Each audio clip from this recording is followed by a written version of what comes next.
यदि आपका board exam पास में है या बोर्ड एग्जाम चल रहे हैं तो ये वीडियो आपके लिए बहुत ही ज़्यादा इंपॉर्टेंट है। आपको आज कुछ इंपॉर्टेंट टिप्स बताता हूँ जो आपको हर हाल में करनी ही करनी है जब आप बोर्ड एग्जाम देने जा रहे हैं।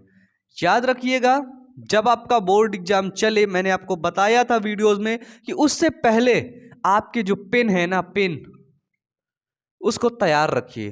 तैयार रखने के का जैसे तलवार में धार लगाई जाती है उसी तरह पेन को थोड़ा सा लिख के छोड़ दिया जाता है। तो जब आप पेन को लिख के छोड़ देंगे तब जब आप बोर्ड एग्जाम की कॉपी को लिखेंगे तब आप स्मूथ लिख पाएंगे, जल्दी लिख पाएंगे। ठीक है, तो कोई नया पेन लेकर जा करके नहीं लिखेगा, उस पेन से 2 4 10 दिन लिख लेगा या उसको खिंचा लेगा थोड़ा सा, फिर जा करके लिखेगा। पेन अपना तैयार रखना। दूसरी चीज क्या है, बोर्ड एग्जाम देते समय अक्सर क्या होता है कि बच्चे अपने टाइम को मैनेजमेंट नहीं कर पाते हैं।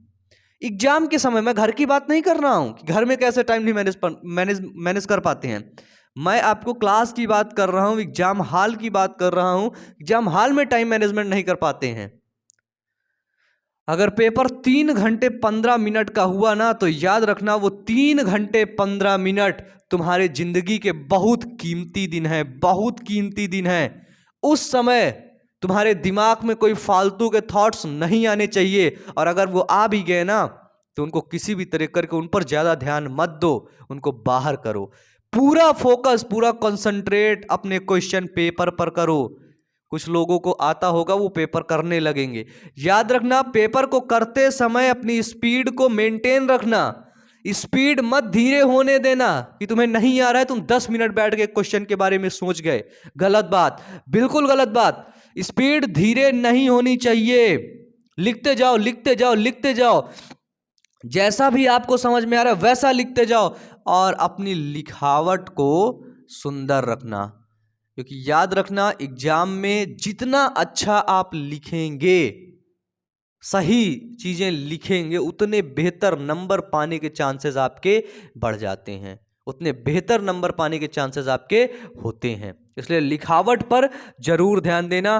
टाइम को मैनेज करना, एग्जाम में ज्यादा टाइम इधर उधर वेस्ट नहीं करना। मैं अपना पर्सनल एक्सपीरियंस बता रहा हूं, जब मैं क्लास 12th बोर्ड एग्जाम दे रहा था तो उस समय हिंदी में पहले पेपर में ही मैंने टाइम मैनेजमेंट नहीं किया। मुझे लगा हो जाएगा, मैं तो बहुत पढ़ा हूं, मेरे को सब आता है, मैं बहुत जल्दी लिखता हूं। याद रखना, मैं बहुत ही जल्दी लिखता था, लेकिन मेरा पेपर अंत में छूटने लगा था। अंत में जो निबंध आया था उसको मैंने 1.5 पेज ही लिखा था, जबकि मुझे 2.5 से 3 पेज लिखना चाहिए था, पूरे में पूरे नंबर लेना चाहिए था। शायद इसी वजह से मेरे हिंदी में नंबर कम हो गए थे। एक पेपर में मैंने सीखा, लेकिन मेरा एक पेपर थोड़ा सा खराब हो गया। इसलिए आपको सचेत कर रहा हूं कि याद रखना, अपने टाइम की वैल्यू को समझना।